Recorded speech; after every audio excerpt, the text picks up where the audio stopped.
Your inspiration station, Worship 94.5 FM. Your man RoJay holding it down for you. Always loving the fact that I get to introduce you guys to artists, their music, and just get to know them on a more personal level as well. I premiered my man Will Gittins, his song Tell Me last week from his Gemini EP.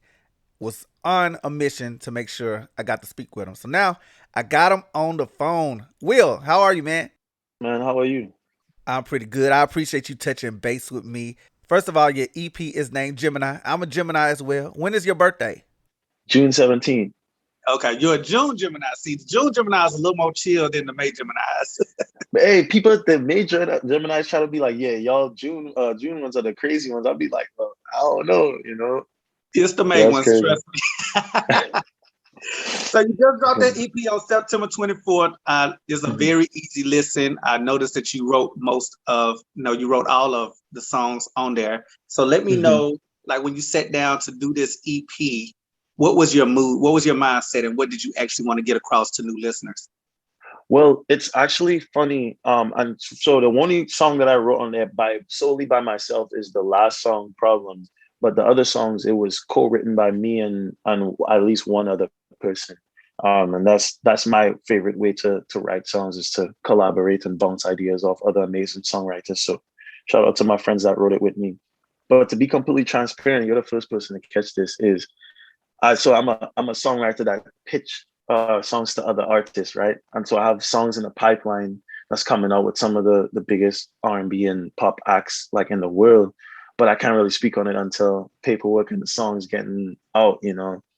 So for me, I was going through a phase where quarantine started and I was doing like records and records. And 2020, I've did like probably a couple of hundred records just in that whole year. I was sending stuff to certain artists and I was like, yo, this is perfect for them. But every time I sing a demo, I make it my own. And sometimes as I'll send it off and I'm like, yeah, I really want that record for myself.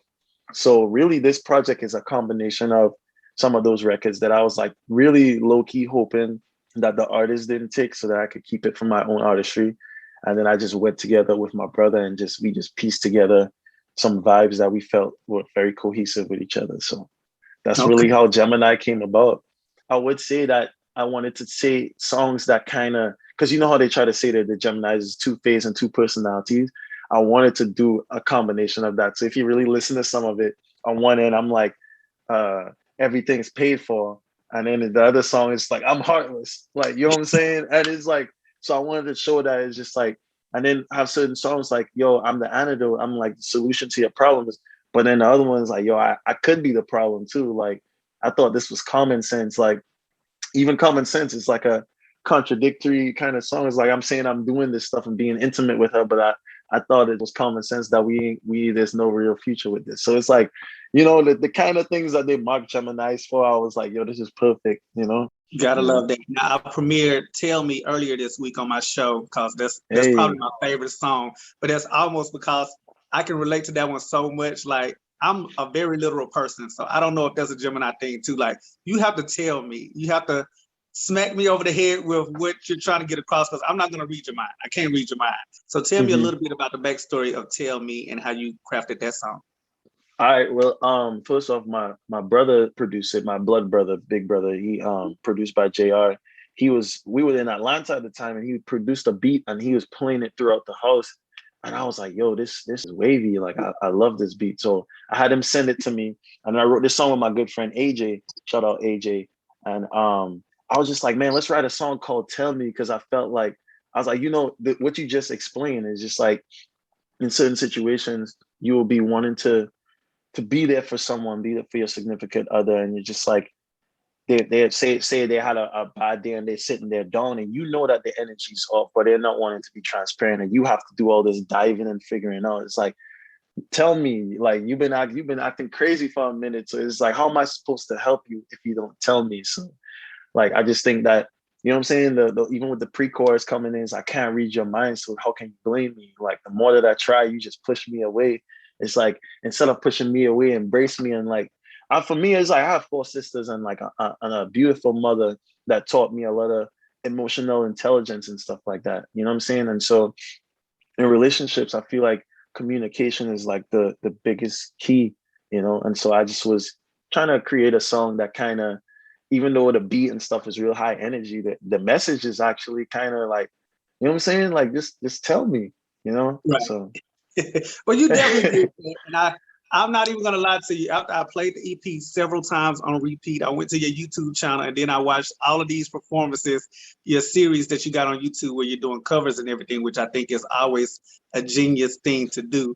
But it's like, is there any certain genre that challenges you? Because it seems like you stretched across several, from pop to R&B to soul, whatever have you. Is there Mhm. any genre that maybe scares you at all? I wouldn't say the word scares me.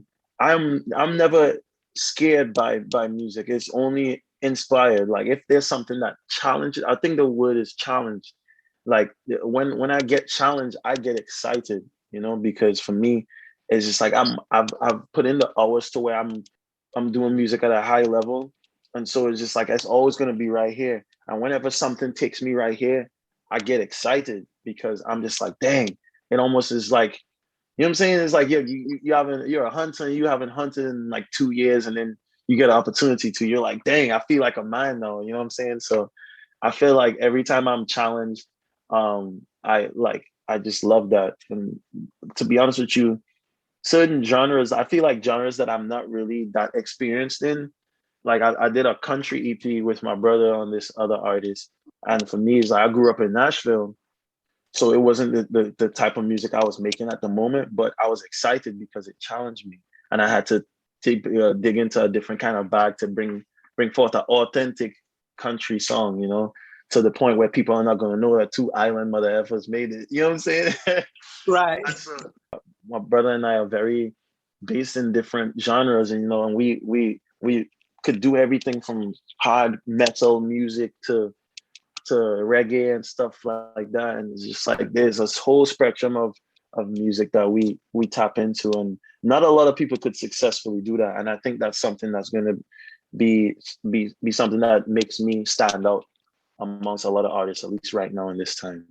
Now, for the ones that don't know, your song Zodiac went viral on TikTok. They probably participated in the trend and not even realized it. So you kind of got like major love before you even dropped the EP. Has this helped you at all?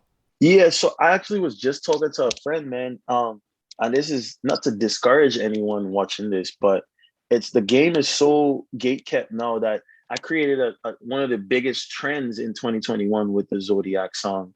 And then my brother and my friend AJ and I created the song because it was a jingle at first, you know, and then we made it into a song so that we could be able to capitalize and monetize from it. You know what I'm saying? It's just like we put it out and it had billions of people. Like I went to travel to Germany to sing at a wedding, right? And Mhm. I'm in freaking Neuschwanstein, Germany, with castles and mountains and stuff. And I'm meeting people that know my song, and I'm in a whole different part of the world. So for me, I was just like, this is crazy. How can it be so big, but it doesn't translate in the streams? And I didn't go through a major label with the song, so it still didn't do what it needed to do on the streaming platforms. But as far as impressions all over the world, it went crazy. And so soon we're going to be able to get the accolades of what the song actually did. But when I talked to a company, I was going to release this Gemini EP with a distribution company. I'm not going to say any names, but they basically was just like, yeah, well, we're not necessarily interested in we can't give you no advance or this and that because you don't have any numbers. Like, and for me, I'm thinking about the success I've had in the past and what I have coming in the future and how it's about to be lit. And nobody even cares about what your music sounds like, you know? Like he didn't, the person didn't go and listen to the project to be like, oh, your numbers ain't that what's up right now, but after you drop this and other music, it's gonna be lit. And so it's kind of sad that in the industry right now, people are kind of blind to talent to the point where it's the more talented you are, the harder it is for you to get in the industry. And it's so backwards. But hopefully more artists like me will be able to come into the scene and weed out the liabilities because there's been a huge like gap of just people thinking they could just do music and be successful at it, and the industries are allowed has allowed that. So when you get some people, real talented, gifted individuals, I'm talking about people like you could tell that it was a direct gift from God. You know what I'm saying? that comes into the industry, I feel like that's gonna really make music get back to, you know what I'm saying, like 90s R&B type, when people was really feeling stuff, you know what I'm saying? And they was just like, I'm down on my knees. Right. And see, the 90s is my era. I know people laugh at me all the time. That's literally, I feel that was the golden era. I do love the 80s. I do love the 70s, all that. But it was something special, I feel, about the 90s, because even though you had a percentage of people that were gimmicks per se, everybody had talent in a sense. Everybody had hits and everybody was on the radio. And it really wasn't like a competition. It was more like a celebration. That's how I've always looked at that. Well So said. anytime that I come across an artist such as yourself that reminds me of that, and I can tell they can actually sing and they actually have talent, I'm more so apt to take to them versus the gimmicks and the whatever have you. So that's why, like I said, it was instantly, you're one of my instant new favorites for sure. And that's not even me Man, gassing you up. I appreciate that, man. Thank you. So I want to commend you on a well done project, and I'm Thank loving you. playing it on my show. I feel like you've got something here, and I'm gonna be riding with you until you decide you don't want to do it anymore. So I got you, brother. Hey, no, hey, that's the thing, bro. Half of the battle in music, bro, is really not giving up. My brother I talk about that all the time. Like, especially if you're black and you're talented, you know, it's like it's always twice as hard for us to be successful. And so it's like with all those adversities, if you don't come from money and all these lack of connections and network, it is so discouraging. But really, the it's like a survival of the fittest, though. If you do stick to it, it's taken me a decade to get to where I am now, you know, and I just refuse to give up because I'm a resilient individual. And that's another trait about us Geminis I was about to that's say, and different. you're a Like if Gemini, we, so listen. yeah, if we luck into some, that's the thing. Half the time it's hard to get us to luck into some unless we see like, yo, this is, you know, but we luck into something, it's just like, it's a wrap. Like you can't get us off track that, you know what I'm saying? So for me, this music stuff, once I lucked into it, man, I can't let it go. You Gotta know? love it. All right, brother. Well, I appreciate you taking the time to check in with me today. I'm not gonna keep you much longer. Like I said, love the EP, love what you're doing, love the YouTube series. You have yet to do any wrong. So I'm Hey, looking forward to see what else you bring. for sure. I gotta keep that streak of doing right, you know? For sure, for sure. All right, Will. I appreciate you. You stay out of trouble, and I'm sure I'll be getting back with you. Yes, sir, man. Have a good day. You too. You guys keep it locked right here. I got more on the way for you right here on the Love Offering, your inspiration station, Worship 94.5 FM.